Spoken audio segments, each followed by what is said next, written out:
Hi, this is Shauna, the CEO and founder of Fuel Talent. One of the things I have loved most in my 25-year recruiting career has always been the stories that people tell. Stories of leadership, career choices, company ideas, and team building. My inspiration for starting the What Fuels You podcast came from being curious about people's lives and wanting to help share their stories. What path brought them to this place? What decisions did they make that led to failures and successes? Who influenced those decisions, and what lessons were learned along the way? I hope you enjoy the What Fuels You podcast. Today's guest on the What Fuels You podcast is Tran Neville. Tina is the co-founder and CEO of Lana Learn. Born in Vietnam, Tina came to the U.S. as a refugee as a young child, a first-generation college student to the University of Tulsa and Yale University for graduate school. Tina was the first in her family to attend college before joining the U.S. Foreign Service, where she worked as a U.S. diplomat in Iraq, Pakistan, and Washington, D.C. Tina later became a teacher and education entrepreneur with her first company, Transcend Academy, that supports education services for high school students. With Lana Learn, based in Seattle, Tina now combines her love of service, education, and entrepreneurship to advance the future of work by supporting U.S. multinational companies desiring to train their global workforce in English and workplace skills. She is the recipient of many awards, including U.S. Department of State's Superior Honor Award, International Stevie Gold Business Award, and the Puget Sound Business Journal of Seattle's 40 Under 40. Near and dear to her heart is also advocating for the advancement of women and people of color in entrepreneurship through Camelback Ventures, American Chamber of Commerce Vietnam, and Home of Grace Orphanage. Tina has lived and worked in Vietnam, Pakistan, Iraq, Thailand, Mexico, and Honduras. She now lives with her husband and two young boys, calling both the Seattle area and Southeast Asia home. Welcome, Tina. Thanks. Well, appreciate it, Shauna. What does that feel like to hear that intro? I know that you're super low key and humble. Yeah, I feel like I've had different iterations in my life. Growing up in Oklahoma, which is where I grew up, and then having lived and served during crazy times in Iraq during wartime, and then now making a home and life in Seattle. It's been a journey. Yeah, that's awesome. Okay, I'm going to hit you with some rapid fire. What's your favorite place that you've ever lived? I'm so jealous. You've lived everywhere. One of my favorite places is Tijuana, Mexico. And the reason I say that is because Tijuana is such a vibrant place, but it borders next to San Diego, which is also a vibrant place, but also a little bit different. So to see the contrast south of the border and then north of the border in Tijuana was culturally fascinating. Oh, I'm sure. Okay. And we need to go out for Vietnamese food, but I'm curious, what's your favorite Vietnamese dish? It's bún thịt nướng chả giò, which basically means vermicelli noodles and then fish sauce and grilled pork, as well as spring rolls on top. It's gosh, awesome. That sounds decadent. Yeah. Little harder question. Who has been the biggest influence in your life? I would say it's my mom. And the reason why is because she, I think finished third grade. And then she came to America at 24, not knowing English. And so you can imagine what that was like in Oklahoma, and then started several businesses. And then, seeing her succeed, I'm like, wow, she can do that with how she came to the US. I have no excuses for myself. Wow. Third grade. That's incredible. I'm curious, during this past year and a half that we've been in this crazy time during the pandemic, what have you read or listened to or seen that has kind of stuck with you?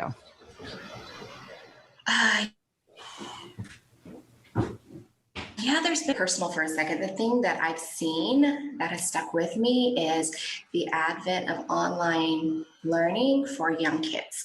And I say that because, I'm a mom and I have a son who's 6 years old and he's done online learning, and I'm an advocate for e-learning. But I also see a place for in-person connections that's been challenging as a mom and an educator for kids as well. So, I think a lot about, the value of online learning versus in-person learning too, and the merits of both. Yeah. Are you an introvert or an extrovert or an ambivert, which is a thing? Yeah, I was about to say that. I do think I'm an ambivert. I mean, I love people. I really do. I love meeting people and talking, but at the same time, just the quiet time to decompress and focus is critical. Yeah.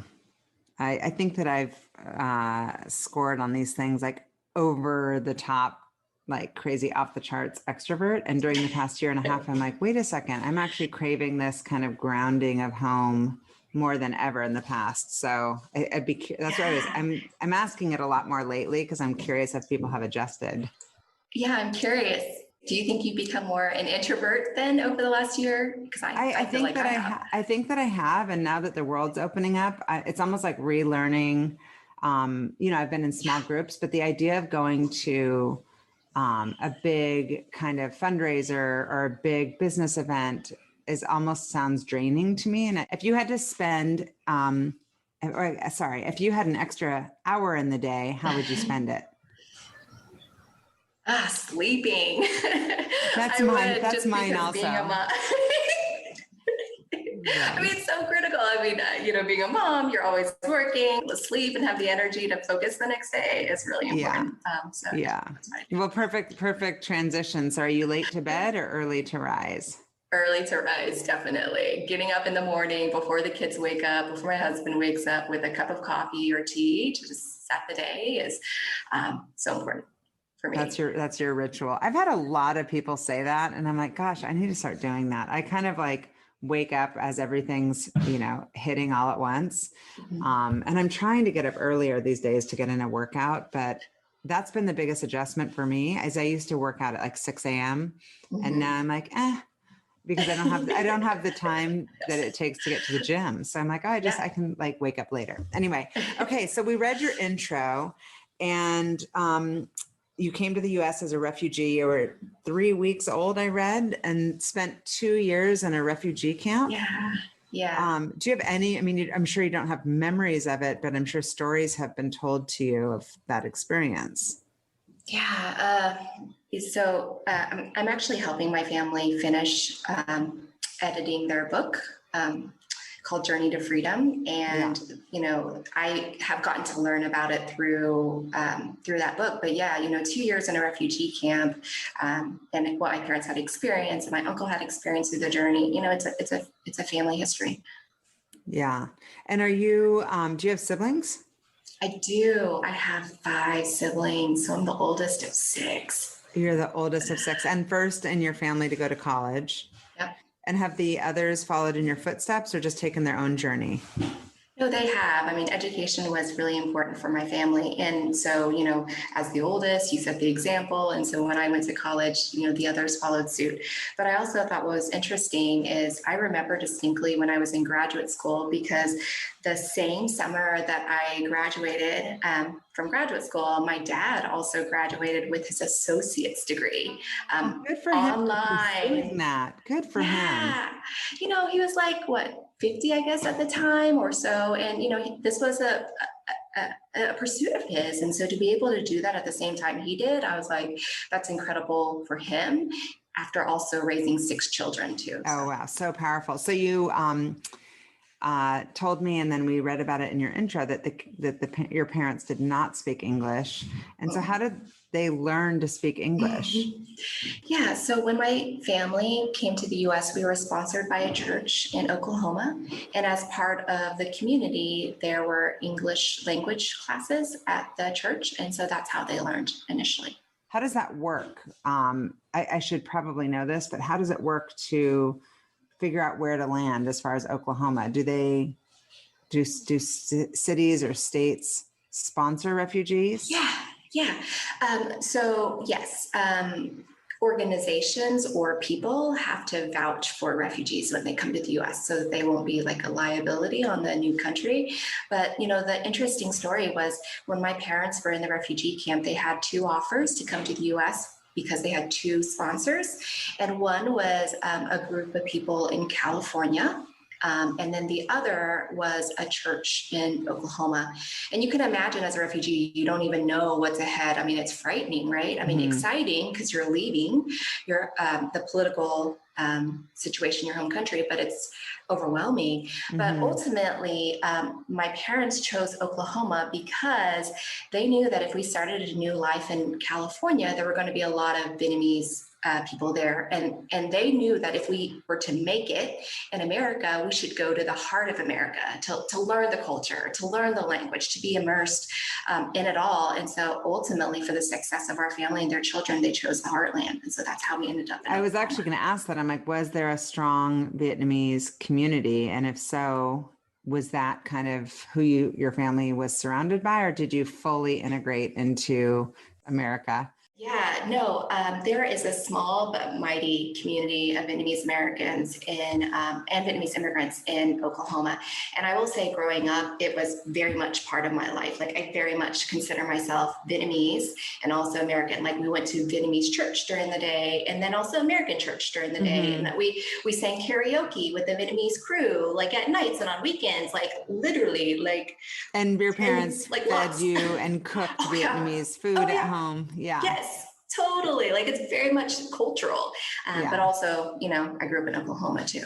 And did you ever have any backlash of any sort from being from another country and if so, how did you overcome that or how did you handle it? Yeah, so there were little ones, but it didn't really impact me as a child because I think the wonderful thing about children and young adults is they don't really see that. I think that's socially driven in a lot of ways. So, I have great friends from Oklahoma. I still do. I do look very fondly upon my childhood. But in retrospect, there are things like, yes, I brought Vietnamese strange food from home, right? Like I, brought like crab legs. I know that's so weird. I'm sorry. Like even here I am delicious. as an adult. No, crab legs are delicious. But yeah, because that was like a delicacy and I was so excited to bring it to school. And someone was like, ooh, or like seaweed dessert, to school for, lunch. And people were like, ooh. And I remember craving hamburgers and pizza at lunch in the school cafeteria because that was the only time I had American food. So that was a treat. So I remember those kind of things. But in terms of like, racial issues or backlash issues, I myself didn't, but I know my parents did, and they spoke with an accent and they were newer to the American culture. So I know it was a little bit more difficult for them than me. Right. And how did they end up supporting your family? 6 kids, not speaking English. Did they have, they started with, I'm guessing, not much. Yeah, not much. I mean, the story is my parents came to America with $5 to start a new life. And at that time, my dad was a smoker. And so they landed in the port of San Francisco was their entree. And my dad was so nervous. He spent $2 on a pack of cigarettes to like calm himself down. And my mother was upset because he just literally spent a lot of our family fortune to a $5 on a pack of cigarettes to get started.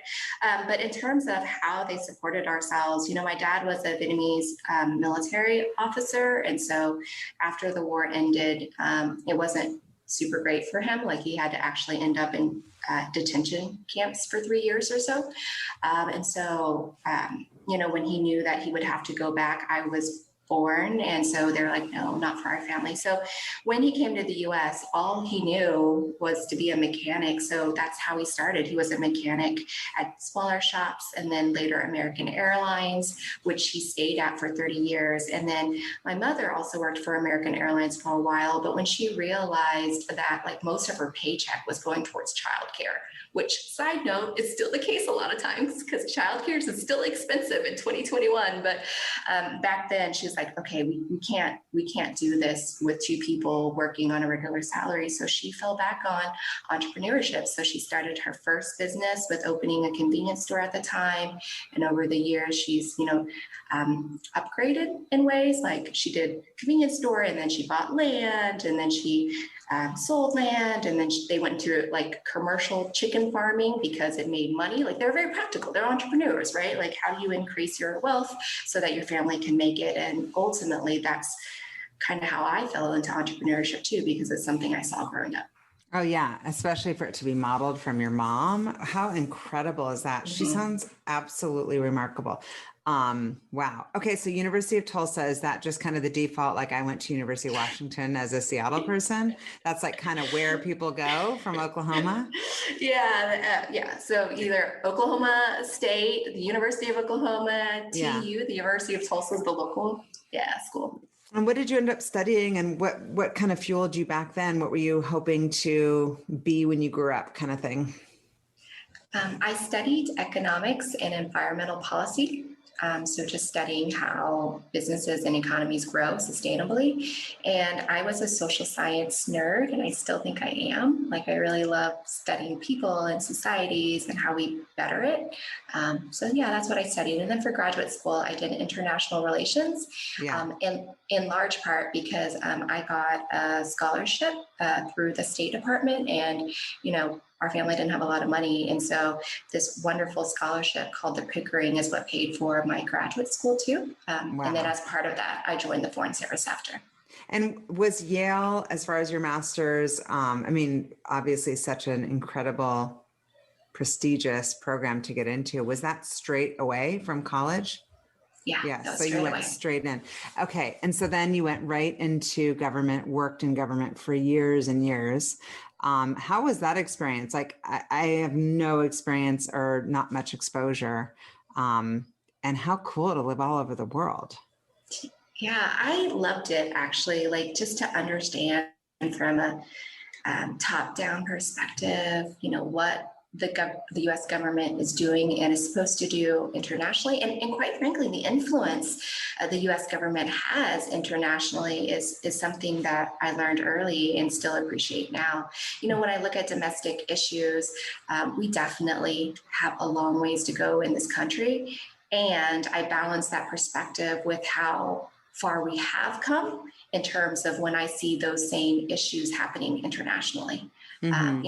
I'm happy that in America, that as a woman, I have opportunities to talk to you, Shauna, to talk about women in business, whereas I feel like maybe in other countries, it's not as supported. Yeah. And how are you feeling today? Obviously, it's been a crazy, tumultuous time the past many years in our government.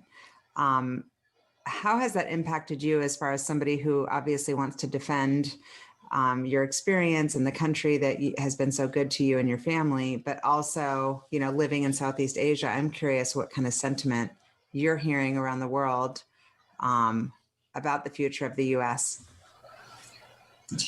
Yeah, so it has been a tumultuous last 4 years or so. And then, with this new administration, things are changing.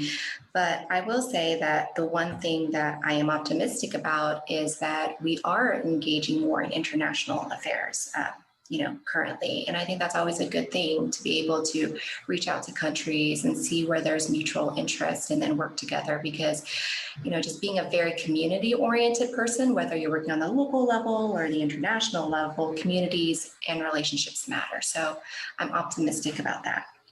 Yeah. Well, that's good to know. And we need all the optimism we can get. And what about in the past year, since the pandemic, a lot of the Asian hate and the kind of crazy aggression towards Asians. Yeah. I mean, that's so personal. How has that felt for you? And do you feel comfortable speaking out on the issue?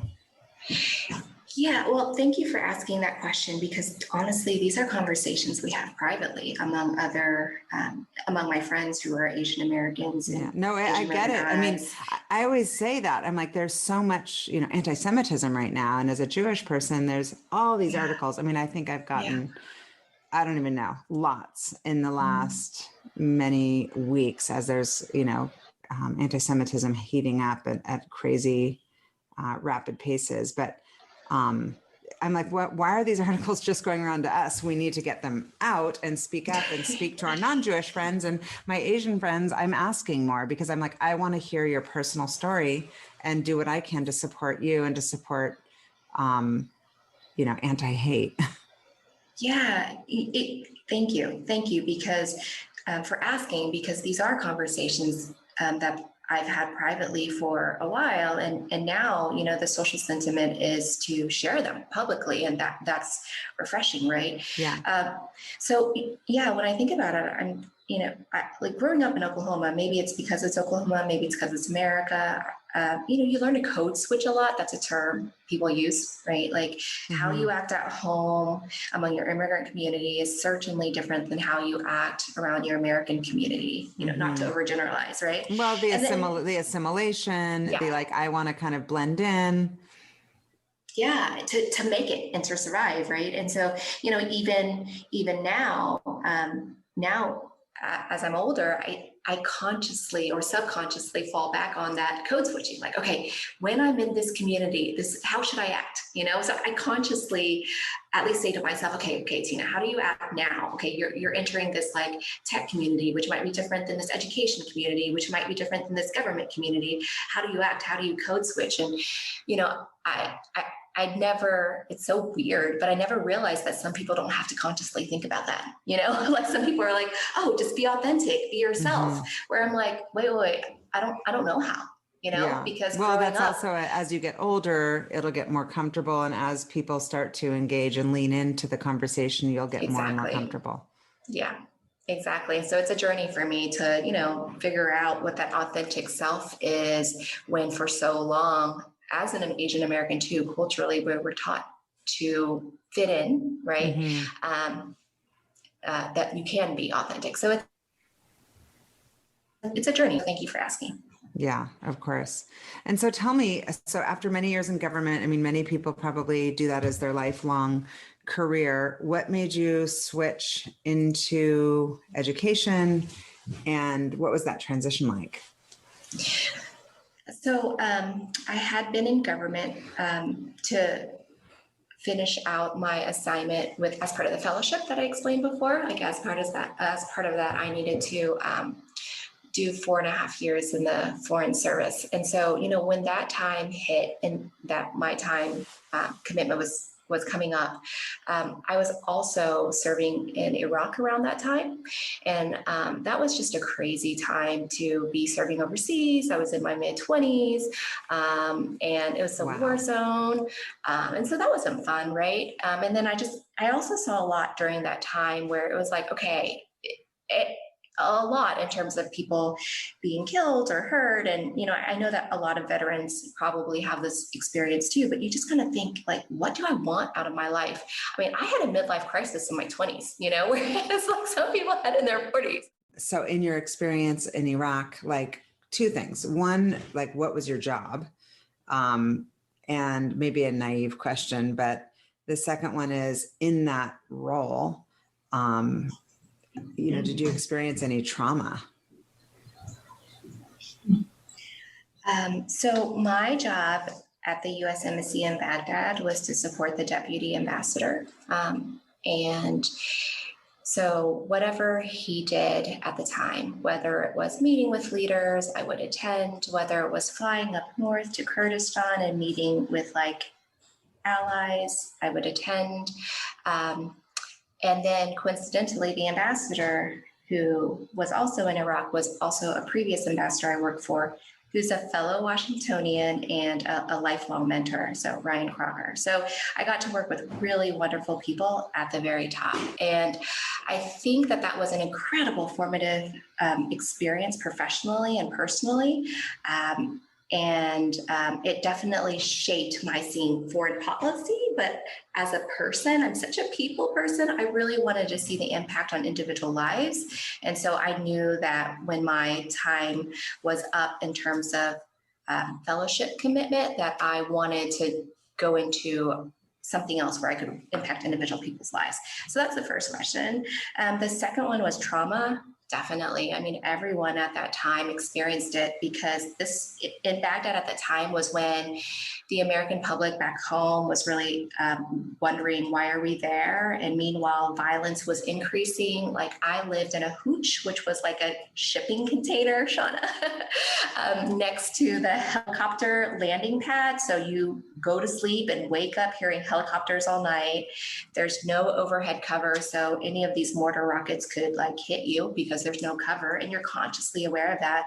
And yeah, I actually knew friends there who I went to college with in Oklahoma, and we commiserated over the cafeteria about what we saw for the day, because we knew we couldn't share it with our families at home because we didn't want to upset them. I mean, I was single, so I didn't have like a husband and children to worry about, but some of my friends did. So just even hearing their stories about what they saw, both in the military and in the State Department, it definitely left a toll. So like I say, I had my midlife career.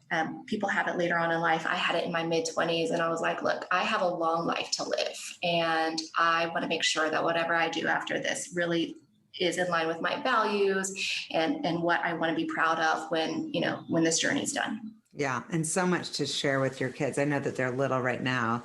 How did you end up meeting your husband? Oh yeah, it's a funny story. So it was like my last week at the State Department. I was on my way out because I feel like I have served my country. Yeah. I have gone to Pakistan and Baghdad and DC. And I met this really cute guy, and we started talking, and I was like, well, why not go out with him? I don't really care. I mean, whatever. I'm about to leave DC. I'm about to move on to my next life. But that's how like I guess relationships happen. When you don't care is when you're more open. And then that's how I met him. Wow. And he's in the State Department, so I'm still in the State Department as a family member, as opposed to an actual officer. Yeah. Yeah. Oh, he's still in there. And so is he from Seattle? Like, what brought you to, I guess, Transcend Academy was your betweener, but where was that based? Transcend was based in DC. So yeah, that is still growing and thriving 11 years later. So that was my in-betweener. But in terms of Seattle, yes, my husband is a proud Seattle Washingtonian. He is 5 generations Washingtonian. Like, they are very proud of their roots. They're like 3 generations Huskies. I mean, through and through. Hardcore. Yeah. Oh, you're drinking from the fire hose, all things Seattle. And so Transcend Academy worked with kids to help them get into college. And is this underserved communities? And if so, what was your personal job there?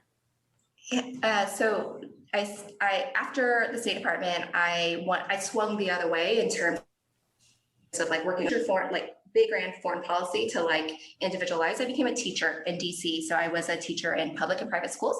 But after a couple of years, I was like, I want to actually go into entrepreneurship. That's what I know. That's what I saw my family do. And so I started my first company in 2010. Now we work with all of the public DC public high schools and the vast majority of the charter schools too. So we work with about 90% of the DC market and just helping students with college prep, test prep. So that's what Transcend Academy does. And it's still thriving. And what are you involved in? What's your role? Because I mean, I'm curious because you've got also Lana Learn. You got a lot going on, girl. Yeah, as entrepreneurs do. But so with Transcend, I am more of an advisor, and because we have a team and a staff on the ground, and our relationships have endured over the last 10 years or so. I've been able to do that while being in Seattle. So I count that as a blessing 10 years later. Oh, yeah. And so the launching of Lana Learn, it sounds like your husband's also involved. Is he, I read he's the COO?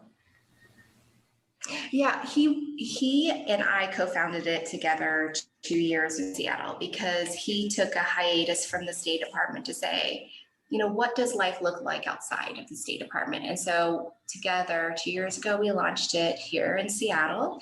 And he was the COO at the time.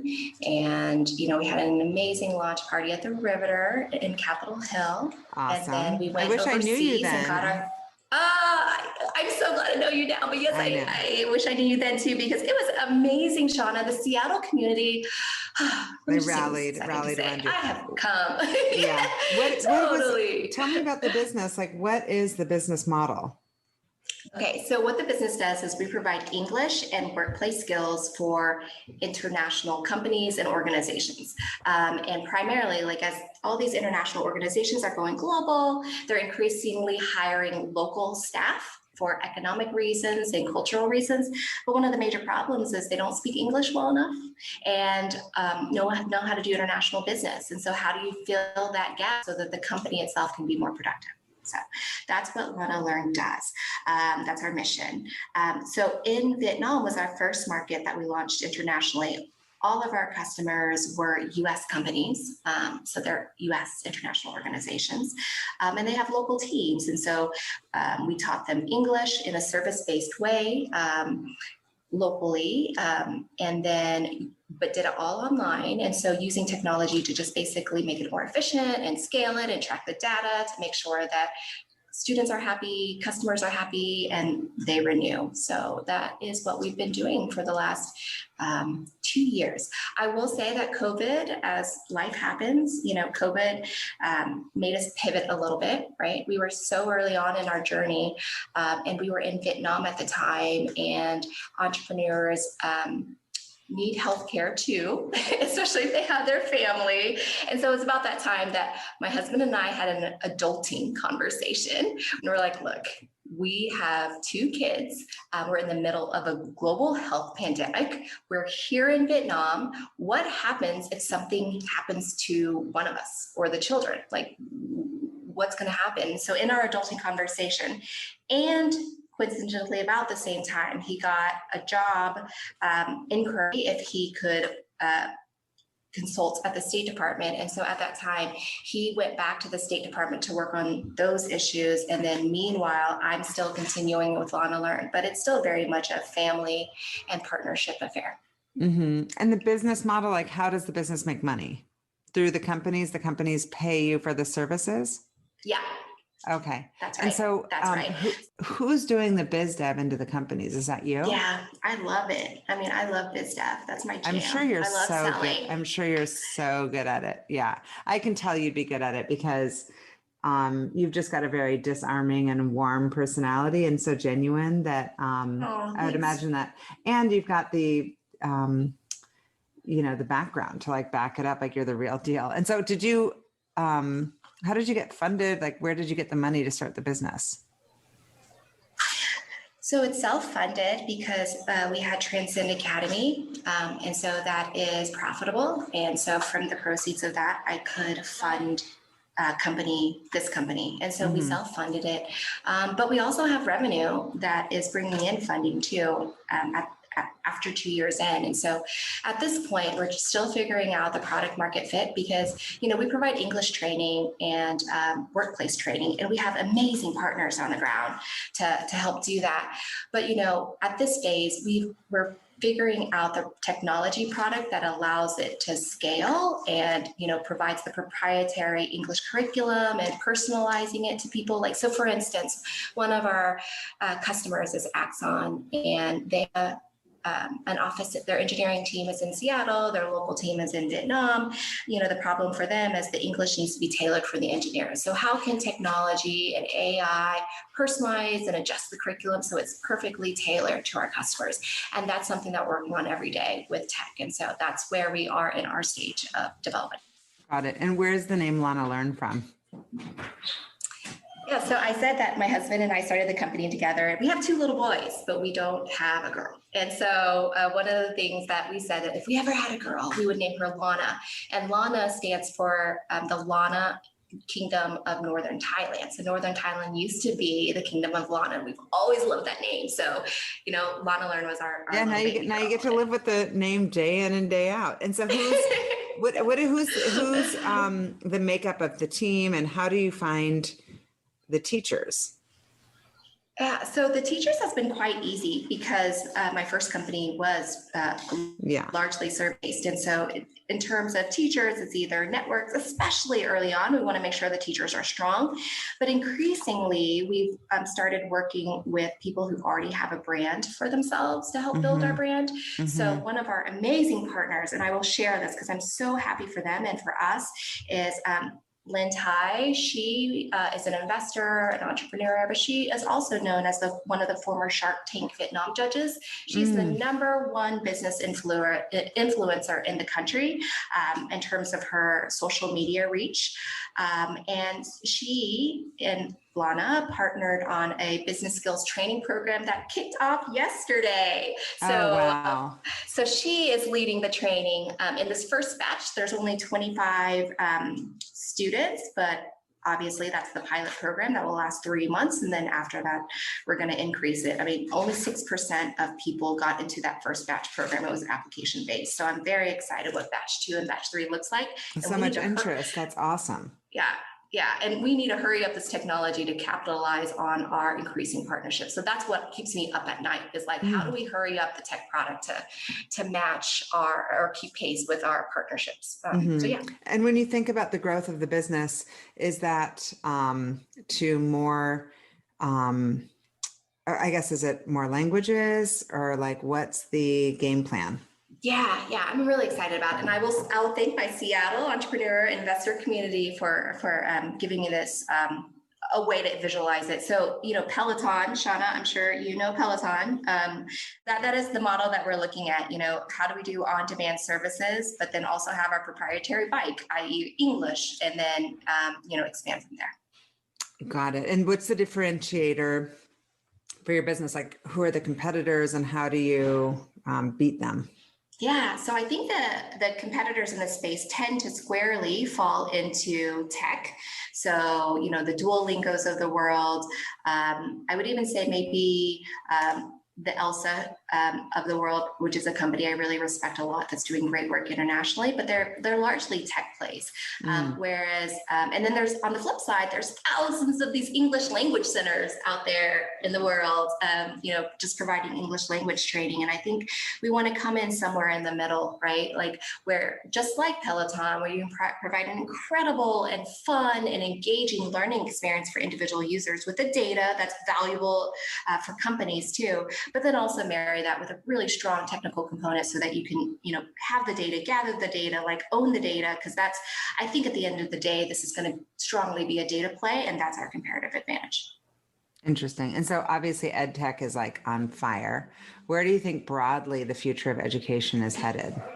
Oh, for sure. Online. And COVID really amplified that even more and accelerated it. And so now it's a matter of playing catch up, right? Like, whose technology is good? How are you delivering the service to people that they actually want? Not just building the next tech thing, but building something that's valuable. Because I feel like sometimes I might get in that trap, especially when I'm surrounded by really smart engineers, like, let's build the best tech product. And I'm like, well, let's make sure that we actually meet customer demand. And then, we're going to do that with tech. So yeah. Exciting for me. It's super exciting. And is one of the challenges just kind of the engagement? I'm only asking this as a mother where I've got my kids kind of like eating food, videos off, they're kind of passively learning. So how do you get the students to engage? Yeah. So, what's awesome is I get really excited about business and entrepreneurship, but one of the things is you're building for the future too, right? Like the now, but also the future. So let's talk about our children for a little bit. My son is more tech savvy than me. And like, I've been working in tech and he's 6 years old, but his ability to grasp and engage is much better, right? Oh, I'm sure. And like the child over the last year, proud mom moment, but he's taught himself to play the piano on an app, Shauna, right? Just no people engagement whatsoever. But he has now gotten to the point where he's like, well, can I have a real teacher? And so we're looking at that. But, so when I think about technology, I'm like, okay, the future of technology are people who are going to be more tech savvy, right? Okay, great. Well, how do we make sure that they enjoy what, like learning traditionally has been kind of boring. I'm like a nerd and I even say that, like, it's been kind of, stodgy. Like, surely there's a way to make it engaging and gamifying it online. And like, I love Peloton, right? Like before, like working out, it would sometimes be hard to drag me to the gym, but now I like love following my favorite instructors. And in that same way, if we can create that engaging community environment online, that's where you win. Yeah. So I know that you said you set yourself up in the morning with a little cup of coffee. I'm assuming for your mental health, the Peloton's really helpful. What are some of your other hacks that we can learn from as far as time management and like apps that help you? I always like learning. Love it. For me, it's not a like tech hack or app hack. It's more like we have family cuddle times in the morning where the kids will come in bed and like we all cuddle each other and give each other hugs. But for me, when I have that in the morning, my day is set. Right? Like my family's there. Now mama can work. And so that's one of my hacks. And are the kids giving you space to work, or are you having, and also one of the things, I just sent my team an email yesterday because work and personal and, boundaries are kind of being compromised right now, and they're getting texts and emails at night, combined with kids. Like, how are you creating boundaries and balancing it all? Yeah. So two things. I think the first is recognizing that the field of work I'm into right now deals a lot with people and family and education, right? So I bring that, I bring that to the table when I'm having conversations with HR managers who a lot of them are women and a lot of them may have children at home. Like, I'm just like, sister, I am so sorry. I've got kids, but as a result, I certainly understand the way you think as a mom. I understand the way you think as a leader, trying to lead your team and then trying to be efficient and then needing the data so that you can go home to your children. And oh my gosh, having that real conversations opens up professionally to oh my gosh, a world, right? More. Oh yeah. Right? That combined with just seeing people's worlds, like, the dog and, the husband walking through in the background, and just learning how people live there, what they have as art on the wall or guitars. Like, you just are kind of going in deep and real immediately, which I think just creates way stickier business relationships. Absolutely. So for me, just that actually bringing the personal life helps the professional life. And I think the second thing is honestly having good help, right? Like, so we have a nanny in our family who's been a part of our family for years now. And she's the third adult in the house. I don't live near my parents, so I can't really lean on them all the time because we're always traveling. You're splitting your time between Southeast Asia and Seattle. Yeah. What's the cadence there of your kind of back and forth? Yeah. So right now we're in Bangkok. So that's where I'm calling in from. So we're here right now, but I try to travel back in non-COVID times. I try to travel back every quarter. It'll probably look like, every 2 quarters given COVID, just because it's a haul and then you have to do COVID tests and then you have to quarantine when you come back into Southeast Asia right now. So, we're just riding this COVID wave. I want it to end. Shauna, I want it to end. Yeah. How are the numbers in Thailand? Like, how's Thailand handled COVID? Yeah, so Thailand actually was more freer than the US this last year and a half, right? So they did not shut down like we did in the US or try to shut down because they just didn't have the numbers domestically. But recently the numbers have been increasing, and as a result, things are, closing. So in the US, my son was in school in person finally. And then when we came to Bangkok, he had to move online again. And I was like, oh no. That's a challenge. But so the numbers are increasing here. But at the same time, the US, I think, has a lot more vaccines and excess vaccines that Thailand doesn't have. So they're being, Most people have been vaccinated, I would imagine. Okay. So here's my final question for you. It's what fuels you? My family and my work. So my family, because they ground me, and they give me a sense of purpose. And then my work too, because again, I feel like I've been blessed so much to come to America and have these opportunities. How do I give it back? And Lana Learn, yes, is a company, but it's very much a mission-oriented company. And the work that we do definitely provide people opportunities to better themselves. So, yeah. Yeah. Well, I wish you continued success. Thank you for listening to the What Fuels You podcast. Be sure to subscribe, rate, and review on iTunes, Google Podcasts, or Spotify, and follow us on social media to keep up with the latest news and episodes. You can also contact us at podcast@fueltalent.com to provide feedback, ask questions, and share topics or guests you would like us to cover in the future. We hope you feel inspired by our guests and that we have helped fuel your day. Join us next time for another episode of What Fuels You.